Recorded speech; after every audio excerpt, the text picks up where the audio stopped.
আসসালামু আলাইকুম। এখন দেখবেন সংবাদ শিরোনাম। নাটকীয়তা শেষে 11 দলীয় জোটের আসন ভাগাভাগির ঘোষণা আসছে ঘণ্টাখানেক পর। প্রথম কথা হচ্ছে আমরা কোনো ঝামেলা বিপিএল এ ম্যাচ না হওয়ায় স্টেডিয়ামে দর্শকদের ভাঙচুর, পরিচালক নাজমুলের পদত্যাগ দাবিতে অনর কোয়াব, অনির্দিষ্টকালের জন্য স্থগিত টুর্নামেন্ট। জুলাই যোদ্ধাদের দায় মুক্তি ও সুরক্ষা আইনের অধ্যাদেশ অনুমোদন, ব্যক্তি স্বার্থে হত্যাকাণ্ড হলে অভিযোগ করা যাবে মানবাধিকার কমিশনে। মার্কিন অভিবাসী ভিসা নিষেধাজ্ঞায় ভাবমূর্তি সংকটে বাংলাদেশ, প্রভাব পড়তে পারে অন্য দেশেও, কূটনীতির পাশাপাশি রাজনৈতিক চেষ্টার তাগিদ। এতক্ষণ দেখছিলেন সংবাদ শিরোনাম, এখন দেখবেন বিস্তারিত। শেষ পর্যন্ত 11 দলীয় জোট ভাঙছে না বলে জানিয়েছেন শীর্ষ নেতারা। বৃহস্পতিবার 10 দলের শীর্ষ নেতারা বৈঠক শেষে সাংবাদিকদের বলেন, ইসলামী আন্দোলন সহ 11 দলের মধ্যে আসন সমঝোতা হচ্ছে।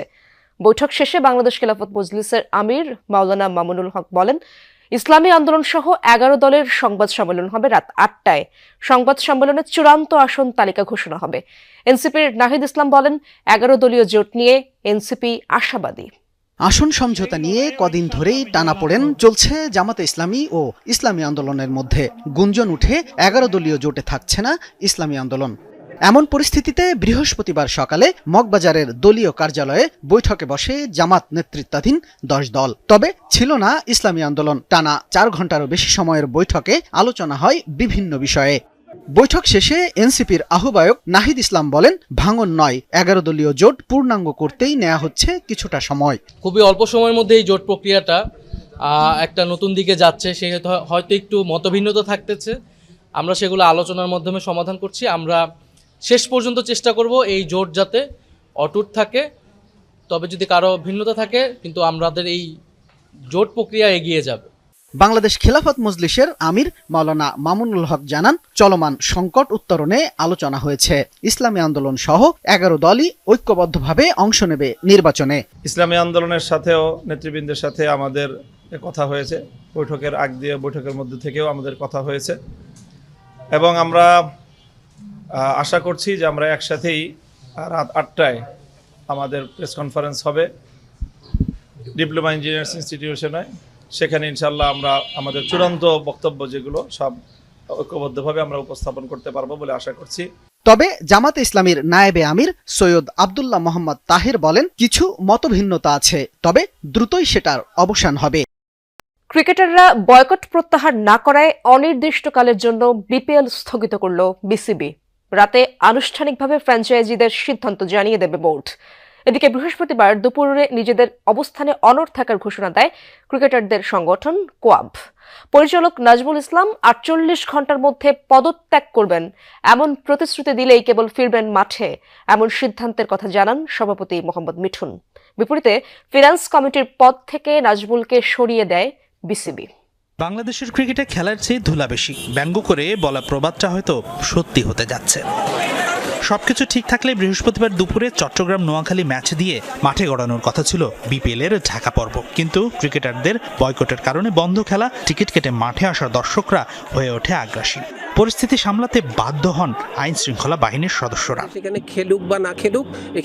গত কয়েকদিনে বোর্ড পরিচালক নাজমুল ইসলামের একাধিক বক্তব্যে ক্ষুব্ধ হয় ক্রিকেটাররা। তামিম ইকবালকে নিয়ে ফেসবুক স্ট্যাটাস দিয়ে শুরু হয় যে ঘটনার। প্রথমে ক্ষমা প্রার্থনার দাবি ওঠে, সেটি বুধবার এসে দাঁড়ায় পদত্যাগ পর্যন্ত। ক্রিকেটারদের সংগঠন কোয়াব বৃহস্পতিবার দুপুরে অবস্থানে অনড় থাকার ঘোষণা দেয়। জুলাই অভ্যুত্থানকারীরা অবশেষে দায় মুক্তি পাচ্ছেন। 2024 সালের জুলাই থেকে অগস্ট পর্যন্ত ঘটনায় অভ্যুত্থানকারীদের কারো বিরুদ্ধে ফৌজদারি মামলা থাকলে তা প্রত্যাহার করবে সরকার। সেক্ষেত্রে তাদের বিরুদ্ধে নতুন করে মামলাও করা যাবে না। এজন্য উপদেষ্টা পরিষদ অনুমোদন করেছে প্রস্তাবিত জুলাই অভ্যুত্থান সুরক্ষা ও দায় নির্ধারণ অধ্যাদেশ। তবে জুলাই সংশ্লিষ্ট না এমন ব্যক্তিগত বা রাজনৈতিক অপরাধ দায় মুক্তির আওতায় আসবে না বলে জানিয়েছেন আইন উপদেষ্টা আসিফ নজরুল। ফরেন সার্ভিস একাডেমির ব্রিফিংয়ে তিনি জানান, 31 জানুয়ারির মধ্যে মানবাধিকার কমিশন পুনর্গঠন করা হবে। 2024 সালে জুলাই আগস্টের গণ অভ্যুত্থানে পতন হয় শেখ হাসিনার দীর্ঘ 17 বছরের স্বৈরাচারী শাসনের। এই আন্দোলনের অগ্রভাগে ছিল ছাত্র জনতা। গণতন্ত্র প্রতিষ্ঠা ও অধিকার আদায়ে জুলাই আন্দোলনে যারা রাজপথে ছিল তাদের সুরক্ষায় সরকার প্রণয়ন করতে যাচ্ছে নতুন অধ্যাদেশ। প্রধান উপদেষ্টার সভাপতিত্বে অনুষ্ঠিত হয় উপদেষ্টা পরিষদের বৈঠক। এতে অনুমোদন দেয়া হয়েছে জুলাই অভ্যুত্থান সুরক্ষা ও দায় নির্ধারণ অধ্যাদেশ। ফরেন সার্ভিস একাডেমিতে আইন উপদেষ্টা জানান, কয়েকদিনের মধ্যেই গেজেট প্রকাশ হলে কার্যকর হবে অধ্যাদেশটি। জুলাই গণঅভ্যুত্থান সুরক্ষা ও দায় নির্ধারণ অধ্যাদেশ আজকে ক্যাবিনেটে অনুমোদিত হয়েছে। জুলাই গণঅভ্যুত্থানকালে রাজনৈতিক প্রতিরোধের উদ্দেশ্যে সংগঠিত কার্যাবলী থেকে জুলাই গণঅভ্যুত্থানকারীদের দায়মুক্তি দেওয়া হয়েছে। জুলাই গণঅভ্যুত্থানকারীদের বিরুদ্ধে ফৌজদারি মামলা, রাজনৈতিক প্রতিরোধের উদ্দেশ্যে সংগঠিত কার্যাবলীর কারণে যদি কোনো ফৌজদারি মামলা হয়ে থাকে তাহলে সেই মামলাগুলো প্রত্যাহার করার পদক্ষেপ সরকার নিবে। জুলাই আগস্টে সংগঠিত রাজনৈতিক প্রতিরোধের উদ্দেশ্যে সংগঠিত কার্যাবলী সরকারি ভাতায় বাংলাদেশিদের হার বেশি থাকার কারণেই যুক্তরাষ্ট্রের অভিবাসী ভিসা নিষেধাজ্ঞার তালিকায় পড়েছে বাংলাদেশ। এমন মূল্যায়ন করে বিশেষজ্ঞদের শঙ্কা, এর ফলে মার্কিন মিত্র রাষ্ট্রগুলোতেও অভিবাসন ও অন্যান্য ভিসার সংকটে পড়তে পারে বাংলাদেশিরা। এই সংকট সমাধানে কেবল কূটনৈতিক প্রচেষ্টা নয়, দরকার অবৈধ অভিবাসন চেষ্টা বন্ধে জনসচেতনতা। ক্ষমতায় আসার পর থেকেই অভিবাসন নীতি নিয়ে জোরে সোরে কাজ শুরু করে ডোনাল্ড ট্রাম্প প্রশাসন। এরই মধ্যে তার বাস্তবায়নও শুরু হয়েছে। অভিবাসন বিরোধী বলে পরিচিত ট্রাম্প প্রশাসনের ভিসা বন্ডের তালিকায় সম্প্রতি ঢুকেছে বাংলাদেশের নাম। তখনই বলা হয়েছিল, যুক্তরাষ্ট্রে বিভিন্ন সামাজিক সুবিধা গ্রহণকারীদের তালিকায় ওপরের দিকে বাংলাদেশিরা।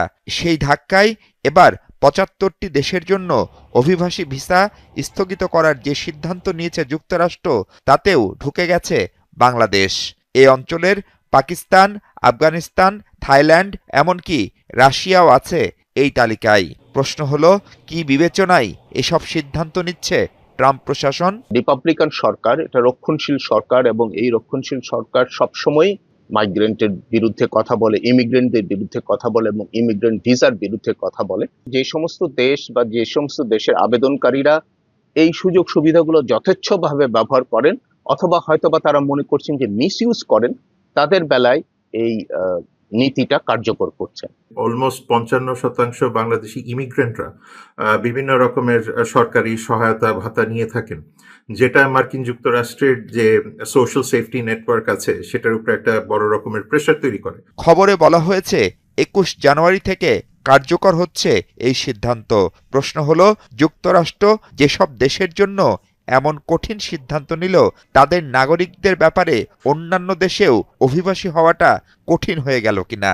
আর এই তালিকা কতদিনের জন্য তা যেমন অজানা, ঠিক তেমনি এখান থেকে মুক্তির উপায়ও